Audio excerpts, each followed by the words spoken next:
বিএনপির তো দুটো দাবি, দেশনেত্রী বেগম খালেদা জিয়া বলছিল একটা না দুটো পদ্মা সেতু হোক। এটা আপনাদের স্মরণে আছে কিনা আমার জানা নেই। এটা বিএনপির দাবি। কয় কি পালিয়ে তো আছেন আপনারা।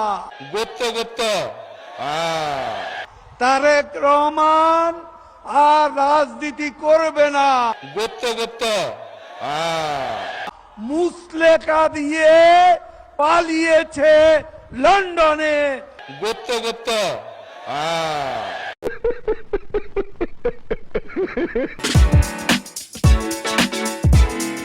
যারা সমাজে চাঁদাবাজি করে, যারা সমাজের মধ্যে মানুষের আতঙ্ক তৈরি করে, যারা নদীর বালি দখল করে, যারা অন্যের জমি দখল করে, তারা বিএনপির সদস্য হতে পারবে না। রুকো যারা, সবার করো। শহীদ জিয়ার গড়া দল জাতীয়তাবাদী ছাত্র দল। तो चलिए शुरू करते हैं।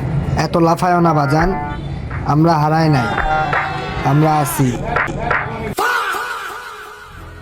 সবার আগে বাংলাদেশ।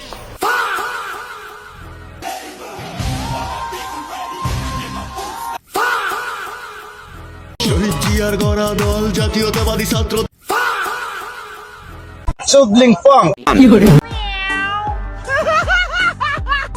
और अभी तो रुको, क्लाइमैक्स अभी बाकी। বিএনপিকে ধ্বংস করার জন্য বিএনপি যথেষ্ট।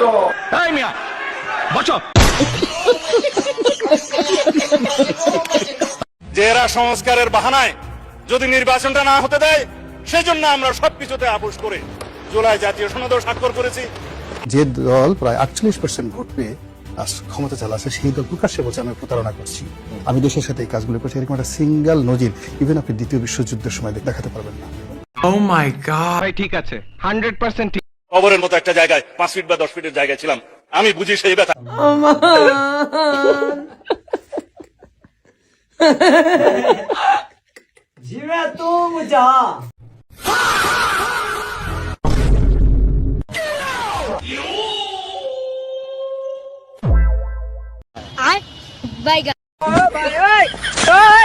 এটাই বাস্তব। I love you. ইনকিলাব ইনকিলাব, গোলামি না আজাদি, গোলামি না আজাদি। তোমরা কি চাও? বাংলা কি চায়? পেঁয়াজ ছাড়াও কিন্তু রান্না হয়। বলেন কি?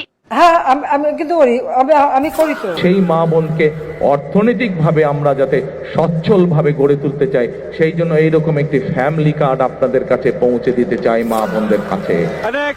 কাঁচামরিচ কিনে রোদে শুকায় রেখে দেন, একটু পানিতে রাখলে কিন্তু আবার তাজা হয়ে যায়, আবার রান্না করে খাওয়া যায়। এই কৃষকদেরকে সহযোগিতা করার জন্য আল্লাহ তাআলা যদি আমাদেরকে তৌফিক দেন, আমরা সেই কৃষকদের জন্য কৃষক কার্ড নামে একটি কার্ড দিতে চাই। অনেকেই কিন্তু মাংস খেতে চায় না, মাংসের পরিবর্তে এখন কাঁঠাল। দেশে বিদেশে প্রবাসীদের সম্মান, সুযোগ সুবিধা, সুরক্ষা, অধিকার নিশ্চিত করার লক্ষ্যে এবার আমরা প্রবাসী কার্ড প্রবর্তনের পরিকল্পনা গ্রহণ করেছি।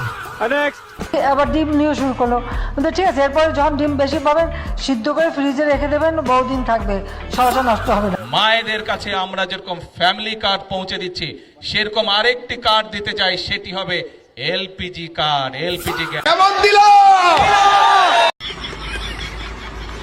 আর শরিয়া আইনের ব্যাপারে ওটাও বলেছে কিন্তু যে আমরা শরিয়া আইনে বিশ্বাস করি না। আমাদের সংগঠন পড়ে দেখবেন শরিয়া আইন বিশ্বাসের তো কথার ব্যাপারটা নাই কোথাও। আমরা তো ওনারা চান ওনারা করুক, ওনারা শরিয়া আইন করতে চান ওনারা করুক। প্রমাণ দাও, প্রমাণ দাও, আপনি সব খুলে বলুন। রাসূল কারো নেতা না, বলতেছে যে আমরা আল্লাহ আমাদের প্রভু, রাসূল আমাদের নেতা। আগের স্লোগান এখন আর দেয় না, এটা আমি বন্ধ করাইছি বক্তৃতা করিয়া। রাসূল কারো নেতা না।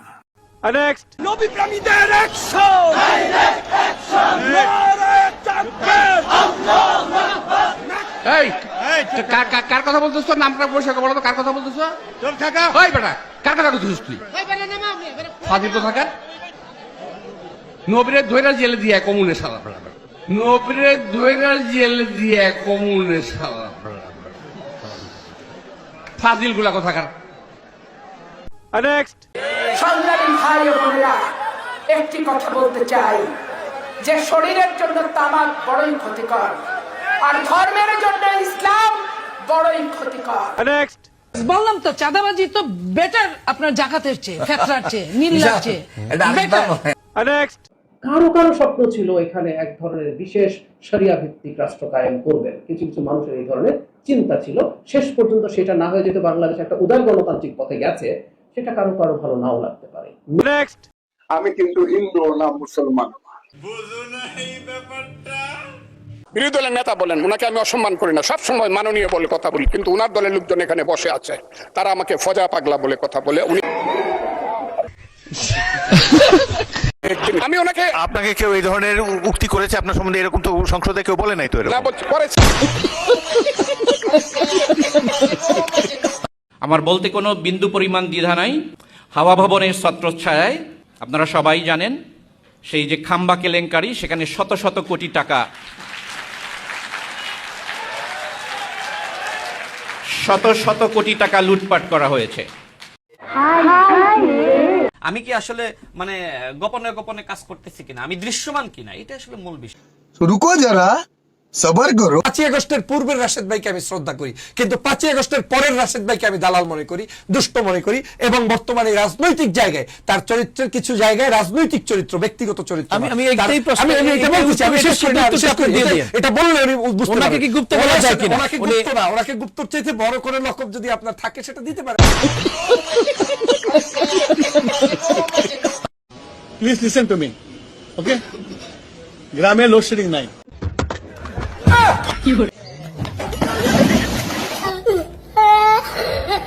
যেটা হয়, আমাদের পল্লী বিদ্যুতের লাইনগুলো অনেক লম্বা লম্বা, কোথাও যদি ফল্ট হয়ে যায়, বিদ্যুৎ ট্রিপ করলে ওই ফল্ট লোকেট করতে তার টাইম লাগে, সেই জন্য বিদ্যুৎটা আসে না, আবার লাইন ঠিক হয়ে গেলে বিদ্যুৎ চলে আসে। যে এরা সংস্কারের বাহানায় যদি নির্বাচনটা না হতে দেয়, সেজন্য আমরা সবকিছুতে আপোষ করে জুলাই জাতীয় সনদও স্বাক্ষর করেছি, আমরা একত্রিত হয়েছি, সমঝোতা হয়েছে। আসলে একটা মাল রে। শুনেন কি বলেন, নিজের কানে শুনুন। বলে কি জিয়া পরিবার মানে বাংলাদেশের গণতন্ত্র, জিয়া পরিবার মানে বাংলাদেশের স্বাধীনতার ধারক বাহক। গতকালকে আমি দেখলাম আনন্দ আলী রহমান পার্থ সাহেব কথাবার্তা বলতেছে। হ্যাঁ ঠিক আছে, মানে উনার মানে কাউকে ব্যক্তিগত আক্রমণ আসলে করা ঠিক না, কিন্তু উনার ব্লাড আসলে বিভিন্নভাবে অনেক মানে রয়্যাল ব্লাড আওয়ামী লীগের বিভিন্নভাবে সম্পৃক্ত আছে, শ্বশুর বাড়ির দিককার আত্মীয় স্বজন আছে, বাবার দিককার আত্মীয় স্বজন আছে, সেদিকে না যায়। কিন্তু তিনি যে পরিবারতন্ত্রের কথা বলে হ্যাঁ হ্যাঁ হ্যাঁ করে হাসলো যে জিআই হচ্ছে একমাত্র আদর্শ, জিআই পরিবার বাংলাদেশের ধারক বাহক, এটা তো একদম বুলশিট, কমপ্লিটলি বুলশিট। আমরা তো এই পরিবারতন্ত্রের বিরুদ্ধে দাঁড়িয়েছি। এই শেখ হাসিনা যে এই শেখ মুজিবের ফ্যামিলির যে বড়াই করে করে এত বছর বাপের সম্পত্তিতে দেশ চালিয়েছে, আবার এই পার্থর মতো ওনাদের মতো নেতারা, আমি জানি না ওদের কোনো ওনাদের কি অবদান আসলে।